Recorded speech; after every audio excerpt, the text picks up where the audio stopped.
Hey, what's going on?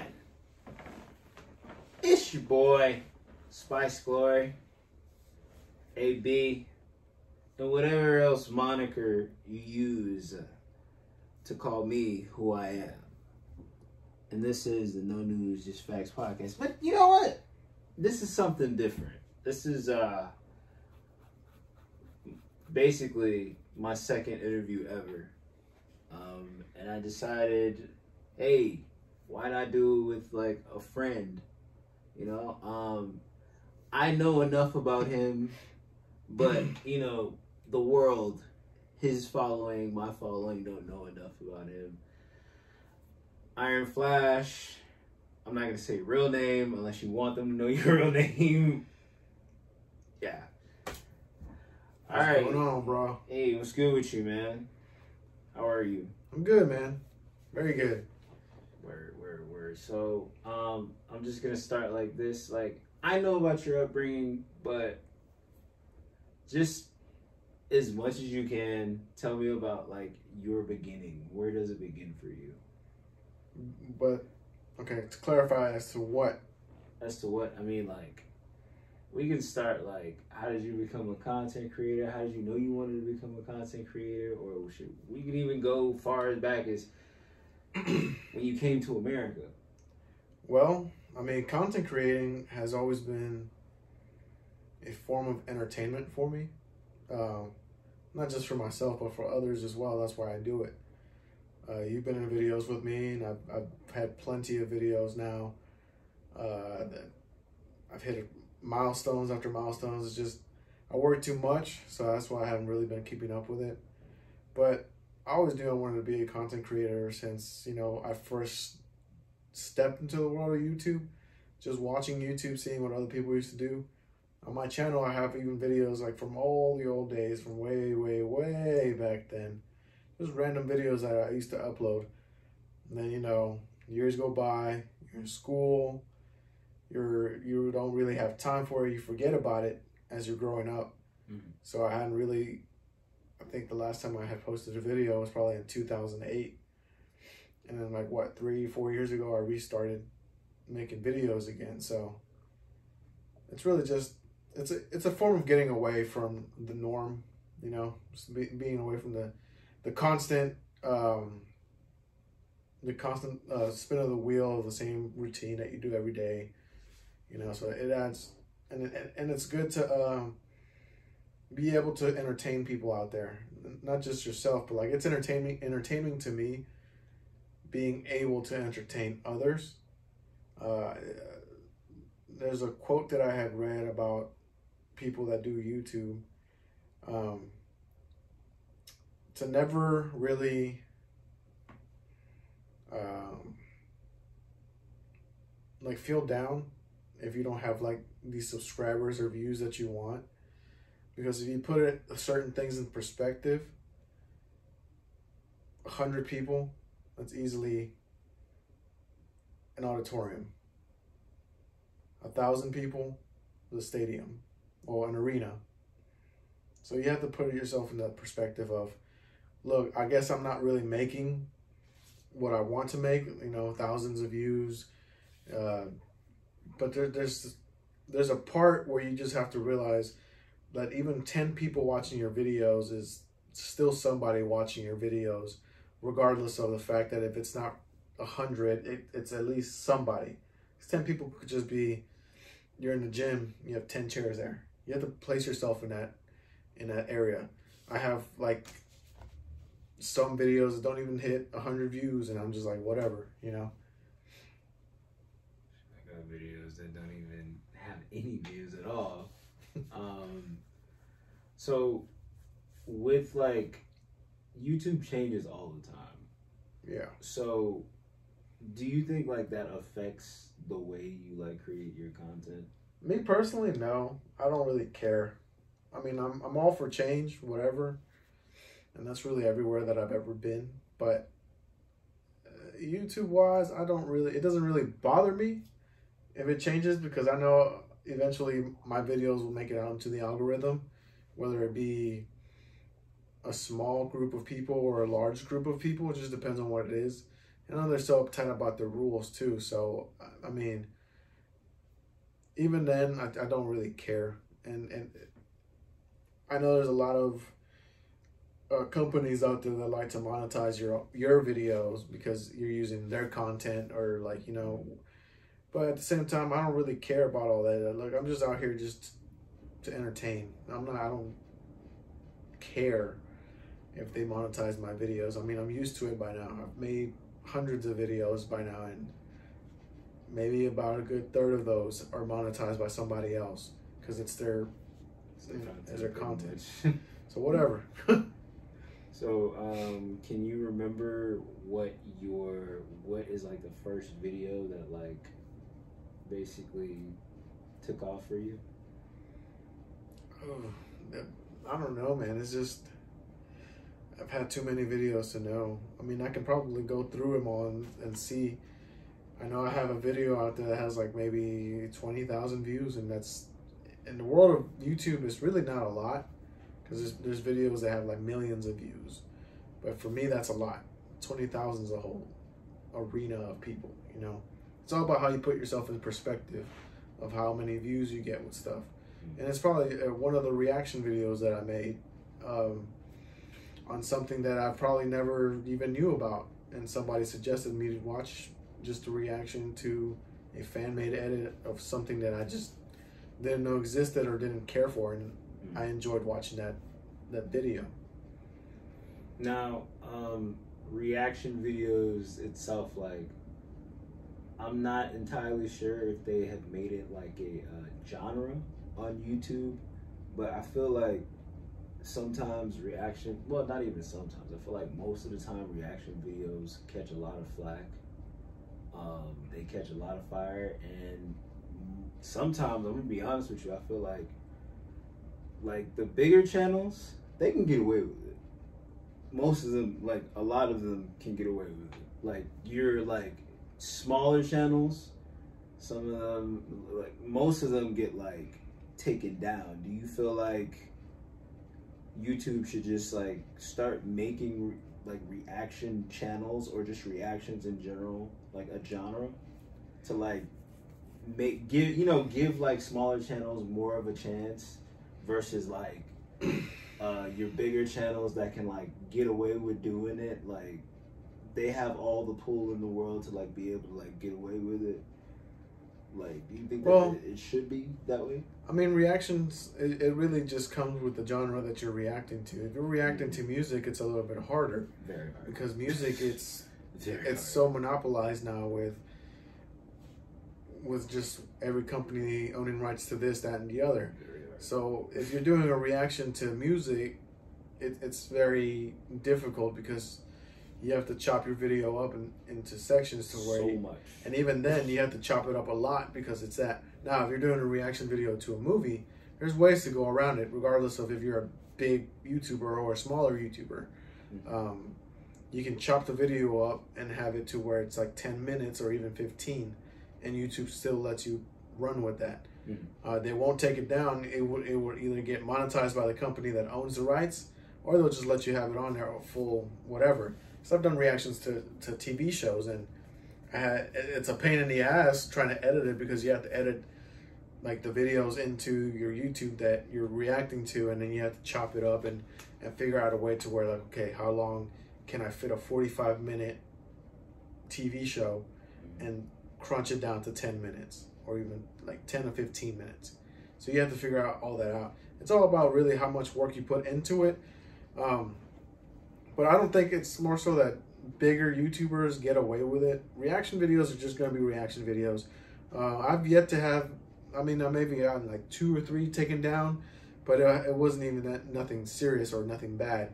It's really with the direction that YouTube has gone with certain things being able to be played on YouTube. Like if you have somebody like busted open, bleeding or whatever, YouTube tends to take those down now. But you just gotta learn how to just go with whatever YouTube is kind of giving you. You know, it sucks sometimes because you get such amount of things that you can react to.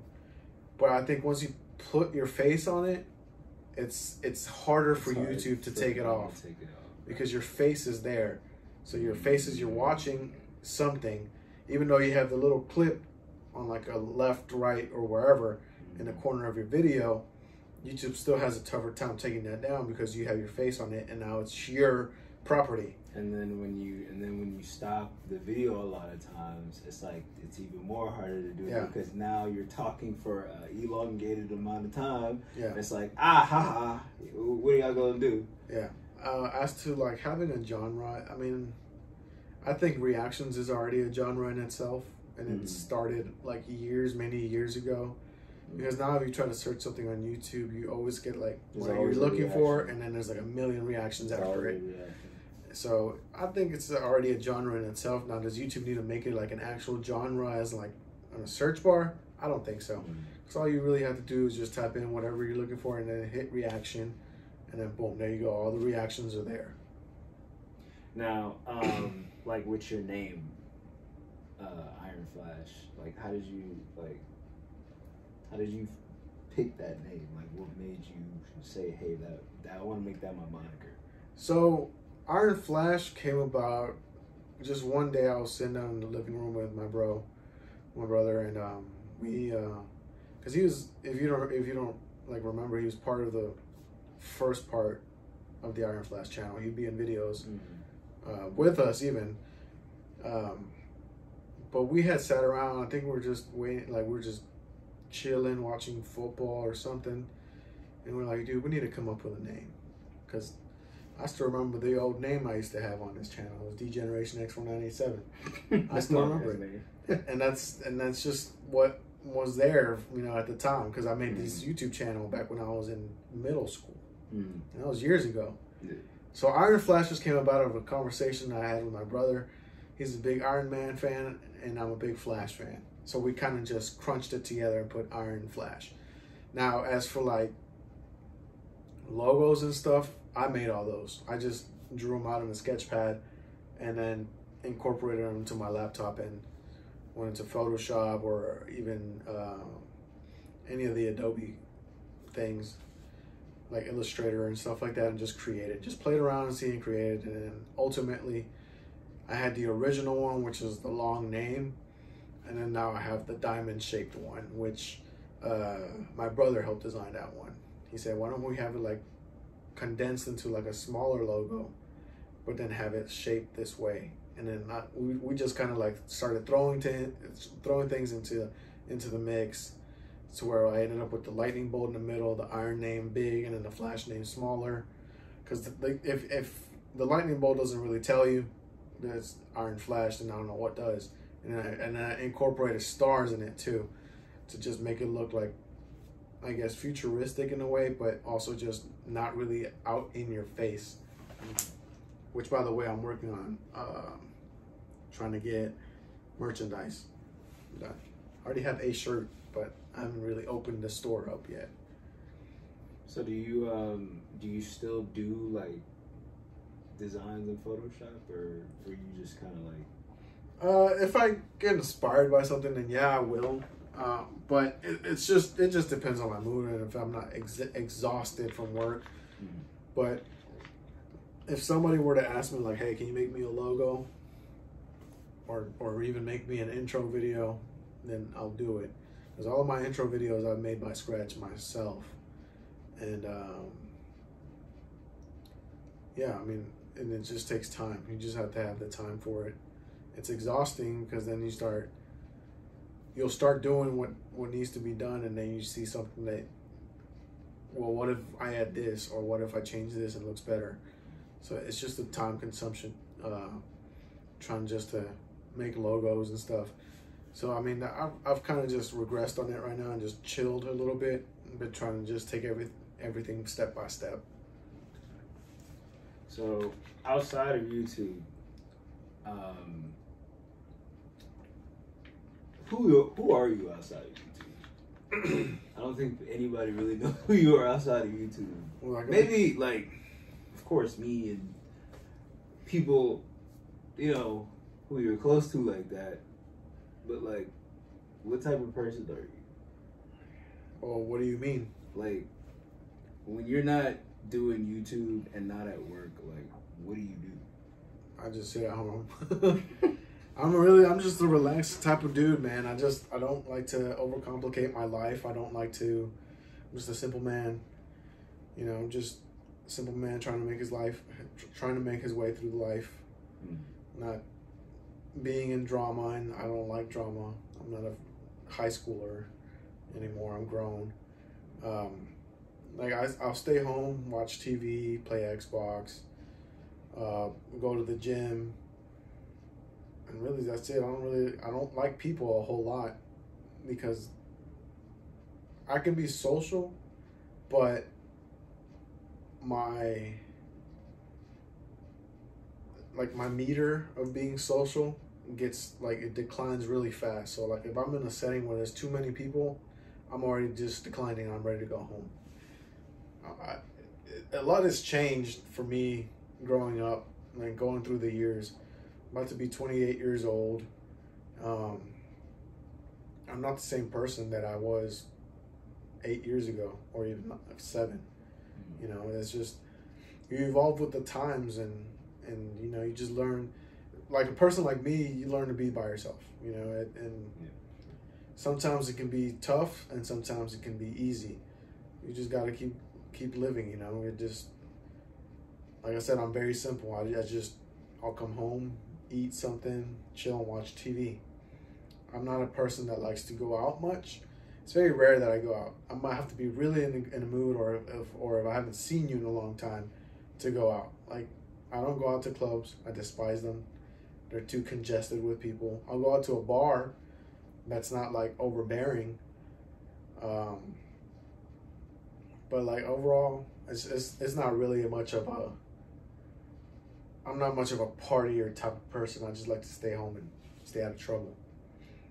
Is there like anything that like puts you into that like mode of like being alone or like self-resilience in a sort of way? Well, I mean, if you look at how I grew up, I'm an only child. So, Sure. Right. My best friend's my brother. That's what I call all of y'all. You know, it's what, 6 of us? I consider all of y'all my brothers, and I'm the baby of the group too. Wasn't that way until, you know, rest in peace, Rob. Yeah. Rob was our baby of the group. But, yeah, just my upbringing of being an only child and just really maintaining to myself as I grew up from a young age to now. It's nothing new to me being on my own, you know. There were challenging times. Sometimes there still is challenging times, but you just got to learn to live with yourself. And if you can't live with yourself and be happy, then you're not going to be happy with anybody else. So I took what I learned as a kid and a teen, and just implemented it as I moved on in life. My mom and dad raised me to be a humble person and to not be dependent on other people, just to live my life very independently and make do with what I got, work hard and just, you know, do what I can. Not everything is guaranteed, you know, so sometimes whatever you have is what you have. You can't really force things, because if you try to force things, it all just crumbles down. So, as far as like still being with that, like that same like narrative of like being alone, is that challenging like when it comes to like women? It can be sometimes, because I don't like to be smothered. I don't like the cleanliness. That's one thing that I've never liked. Hence why I've gone through relationships every now and then. But cleanliness has never really been I think that's my make or break in a relationship, is if you're too clean. You can be clean to a certain point, but if you're just too clingy and you cling on to me, I just won't like that, you know. And it can be challenging because I like to stay by myself. Yeah. You know, I just like me to, too. yeah, like I just like to chill. You know, like it's not always about going out. Like the crazy part about that is that it could be like you're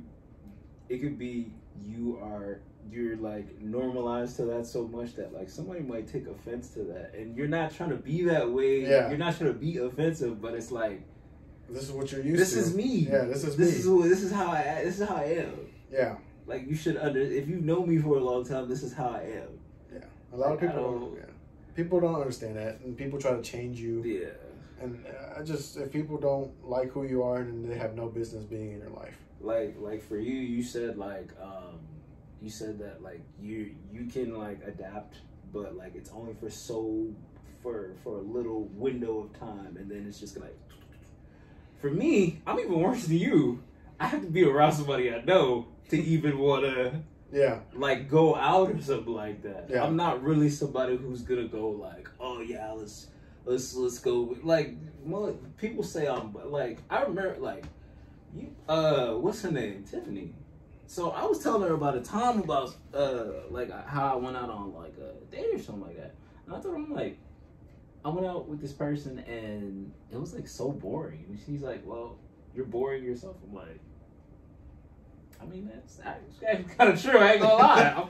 I'm kind of boring. That does happen sometimes. I mean, you do attract sometimes what you put out. I mean, so like, let's say you're putting out a lot of boring energy out there. Yeah. It might come back to you in a certain way. But see, it's not always like that. It was just this one encounter where I was like, it can happen. This is actually boring. Like, yeah, I'm so bored. Stuff like that can happen a lot. Yeah, it's just how you take it. Oh man, but I mean, get it. I'm trying my best to get into your personal life, but not get into it too much. Yeah. But like going back to just like how you grew up. And they, he's telling me that your mom and dad like taught you how to be humble. Like before you were in the picture, like how was your mom and dad? I have no idea. You never asked? No. Because I'm the type of person that I just don't care. You just don't care? They lived their life and they raised me to live mine. Except before I got in the picture, I ain't give a damn. I wasn't here, obviously. It's not that I don't care, it's just I stay in my own business. I don't really get into other people's business. Now, if they tell me their life, how it was, cool, they've never told you about like when they first got here to America, like. I mean, no. I mean, I've heard stories of them, but not really, and it's also like, I didn't really listen too much, because it's like, also, I was younger, I'm going to forget the older I get. So there's just a lot of things that I just don't remember. Like, I barely know, like, I'm kind of the same way. I barely know about, until, like, I sat down with my mom and we did that, like, podcast one time. Yeah. I never knew that, like, she came here, like, 3 times. She hated it all 3 times she came. And then one of my uncles like convinced her to come like her 4th time, and she was like, okay, just stay. Yeah, she's like, okay, I guess I'll stay. She kept going back to my grandma, going back and talking with my grandma and staying around there and everything like that. And then she was just finally like, okay, fine, I'll come and I'll stay, because like at this point in time, I believe 3 of my uncles were already here in America. Yeah. Like the first one, you remember the one that like passed away, passed away. He's the one who came here first in like the 70s. And then everybody followed after because he was like, I guess he had success here. So they were like, oh, he's over there, let's go to America. Yeah, sometimes you just have to set the right example for other people to follow. Yeah. So, do you have any like brothers or sisters? I don't think I actually know that at all. No, dude, I'm my only child. You're the only child, of course. Of course, I don't even know. But I just wanted to take a shot in the dark there. So like, and let's just get this straight and clear. You're not. He's not Mexican. He's Guatemalan. Damn near South American, if you will. Have you been back to Guatemala? No. No? It's a lot of complicated things that I can't really discuss. I understand. I'm not just Guatemalan, believe it or not, and this comes through a visit from my grandma a couple of years ago, where you just sit around with your grandparents and they tell you stories and stuff, or they'll tell you your heritage, whether you want to hear it or not. Yeah. So come to find out, my heritage, yes, Guatemalan is one. That's probably one of the main ones. Are you like Samoan too? Yeah. So I only discovered that recently. So that's what I was saying. Like my grandma told me. So I have 4 races in me. I have Spaniard through my dad, but he's also half Guatemalan. Okay. So that's why I say Guatemalan is kind of the main. My mom's full on Guatemalan, and I think it's Aztec or Mayan. You're Mayan? It's whatever. What? Whatever. What's it called? Tribe lived in Guatemala. Because I know I usually confuse the Mayans and the Aztecs, because Mexico had one or the other as well. So correct me if I'm wrong here, but aren't the I believe it's the Mayans, aren't they the ones who like predicted like the world would end or whatever? Yeah, but the calendar wasn't complete. And then Samoan is the other, my last one. And that's what which that one really, when my grandma told me that, it really stuck with me, and it made a lot of sense as to why I've been craving going to Hawaii and visiting the islands, because I've been wanting to do that for years. I'm also a person that has no tattoos on them. So I've also made it a point with my parents, because my mom doesn't care if I get tattoos, my dad does. But I also made it a point with them that if I was to ever get a tattoo, it would be the Hawaiian way. Tribal. When they pick your tattoo and they tell you the meaning of as to why you got it. And it's the old school way where they have a stick and a shark tooth, I believe, and they just start hitting it. And so I want to do that. It's going to be painful, but it's just because I want the interest of knowing my roots is there, and so I want to sit around the Samoan people and just talk and be like, hey, this is where I come from. I don't know much, Yeah. Is there something of like what would be like? My thing is like, would you want to like know how to like speak the language, like of course, Samoan language? Of course, I actually worked with a guy who's Samoan. Well, I know a few of them that they're from Hawaii as well, and they've been teaching me a few words. Like I learned how talofa means hello, and so I learned that. I engraved it in my head so I wouldn't forget it. And so I'm just trying to learn and pick up on things to be able to speak the language.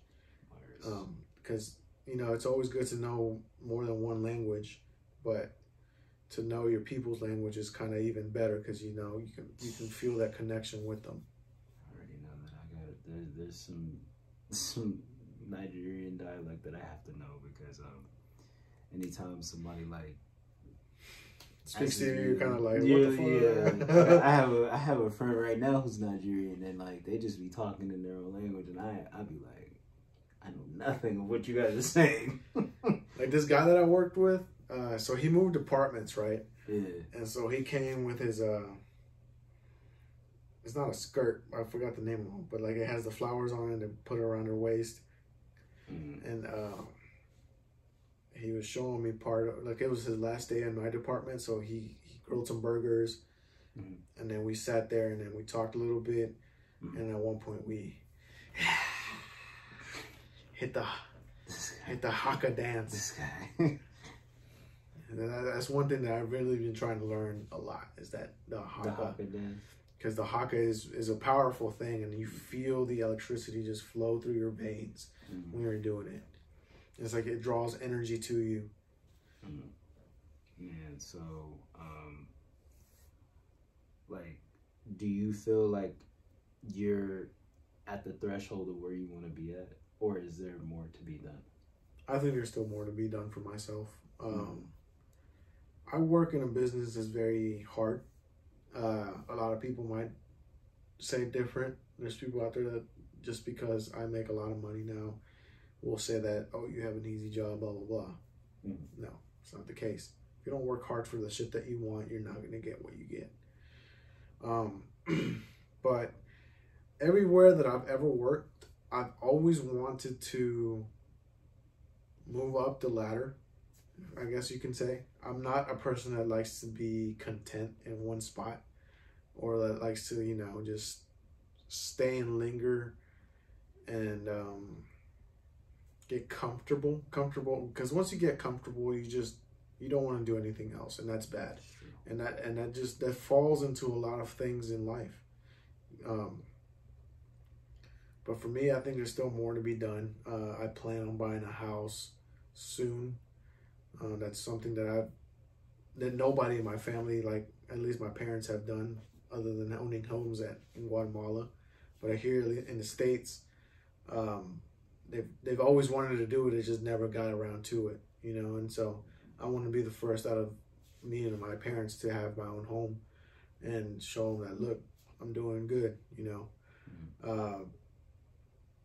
As for like work-wise, I'm gonna continue making YouTube videos. Hopefully, hope to make it into like more than what it is. More than what it is, and just be able to make more money off of it if I can. Have millions of viewers if I can.